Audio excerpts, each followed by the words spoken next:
Look what we saw when we woke up in the morning in the Walmart parking lot. This is a Vanagon like the one we had and traveled around with our kids for years and years. Well, that certainly brings back a lot of memories.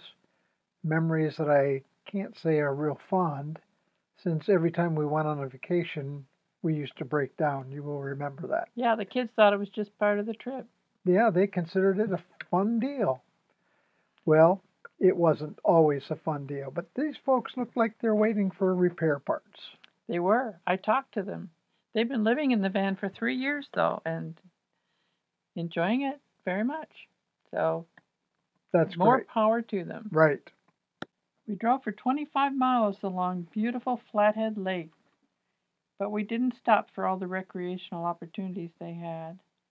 And then we continued on down through a very flat area with mountain ranges on both sides. That's the way it happens out west.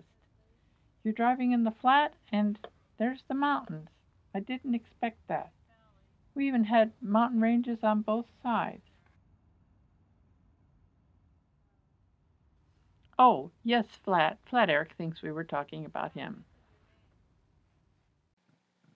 We stopped for the night at Missoula Alliance Church, which is set in the middle of a neighborhood that is also occupied by several deer.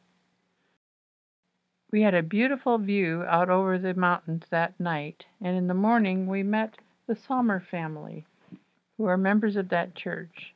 We asked them about the Mac garage in the back, and they said that it's a ministry where volunteers fix cars for single mothers and others who can't afford it. We are driving in Montana, parallel to the Idaho border, which is at the top of those mountains. The border goes along the Continental Divide. We have mountains on both sides of us, the same as we had yesterday. It was along this road that I finally found the perfect picture of barn and mountains that I had been looking for the whole trip. Just found out the name of this peak is Trapper Peak. We're traveling along the Bitterroot River in the Bitterroot Valley as we are almost into Idaho.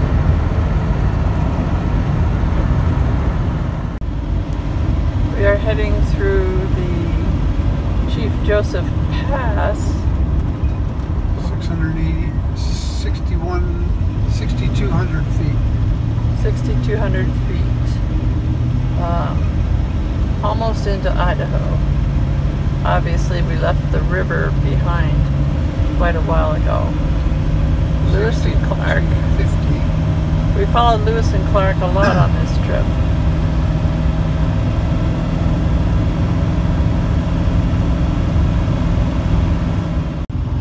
We're now at over 6,500. It's getting close to what it was at Logan Pass in Glacier. Looks like it's going to be higher over there.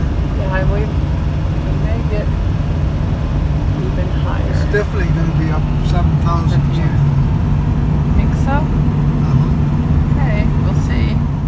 We are now in Idaho and it topped out at 7,002 feet according to our altimeter at the top, right at the border with Idaho, and there's a turn off to a huge ski area up there. This is over here too, see? Yeah.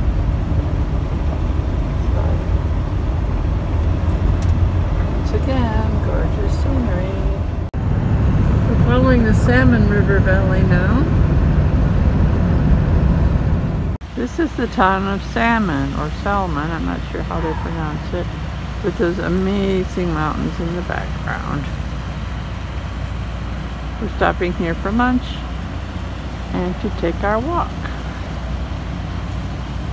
Nice little park here. Picnic tables, bathrooms, what else can you ask? Water. If they had water, that would make it perfect. We're seeing more open rock here. We're on our way to making a route change at Chalice to go see craters of the moon. And the topography is changing.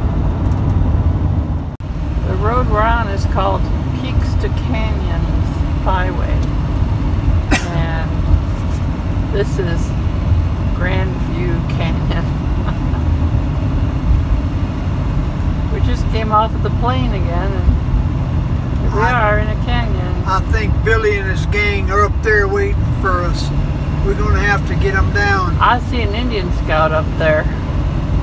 Oh my. I see the end of the canyon. I see sunlight. Nope, not the end of the canyon. It's a stagecoach by the side of the road.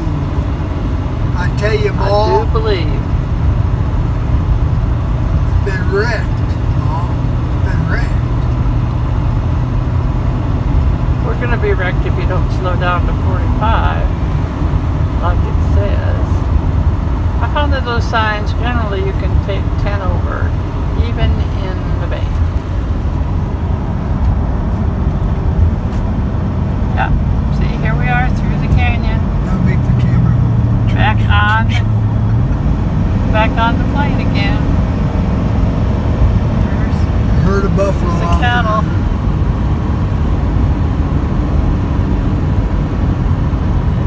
I did see one buffalo as we went by the National Buffalo Preserve. This is our campground for the night at Craters of the Moon. It's all this volcanic rock, and it really does look like the moon. We'll be taking some hikes tomorrow and a loop road, so looking forward to that. Stay tuned. We are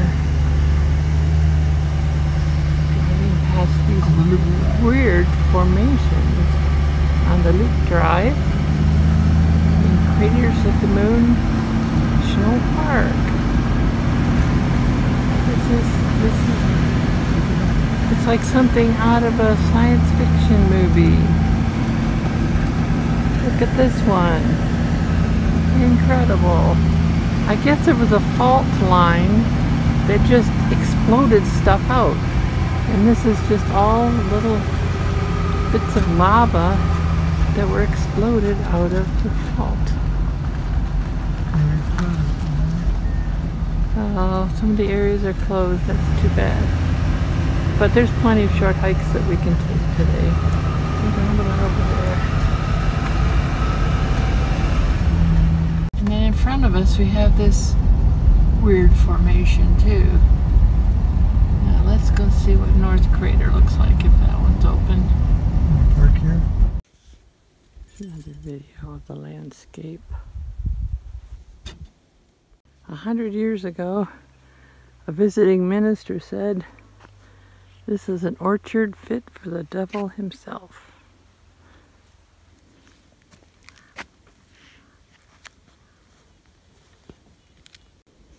Here's another video of some more of the devil's orchard. No, this is not snow. This is a little plant that it looked like a succulent, a little tiny succulent that we saw earlier. I took a picture of earlier. Very unusual stuff here. We're on top of a volcanic cone, but that's actually closer than. Hello.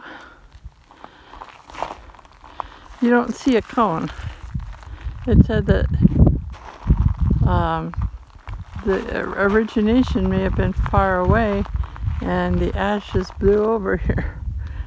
So it's kind of confusing.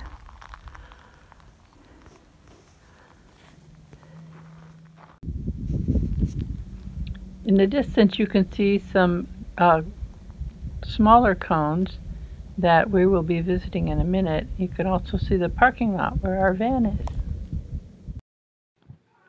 After we came down from the heights, we went over to the spatter cones that you saw in the previous video, and this is what they look like inside.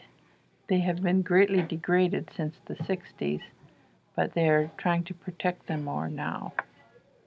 If this lava field looks like the moon, you're not the only one that thinks so. Apollo astronauts actually practiced walking on the moon in this area, preparing for their moonwalk. After we were done at Craters of the Moon, we went back to Arco, Idaho, which, and a main feature of that is Number Hill. It's painted with numbers all over it. The Butte County High School has a tradition of each class since 1920 has painted its graduation number on the face of the hill. Arco is also the first city that was lit by atomic power. That's because it's the home of the Idaho National Laboratory, and which has had over 50 reactors over the years. Before we started to find a place to sleep, we thought we'd check out a local delicacy called the Idaho Spud. Idaho Spud doesn't look exactly like Idaho Spud to me. Want to try it?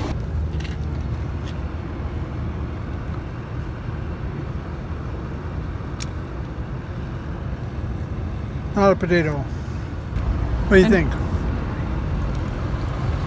Well, interesting texture. Not real heavy. Like mashed potatoes, but sweet.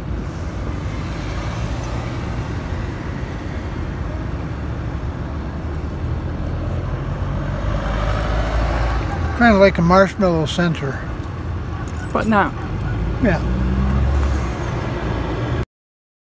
We spent some time working on our Idaho letterbox, and then we went into Pocatello and looked up the Alliance Church again, Calvary Alliance. We spent the night there, and once again we enjoyed fellowship with God's people on the next morning, which was Sunday. Our next video will feature Salt Lake City and Zion National Park. Join us.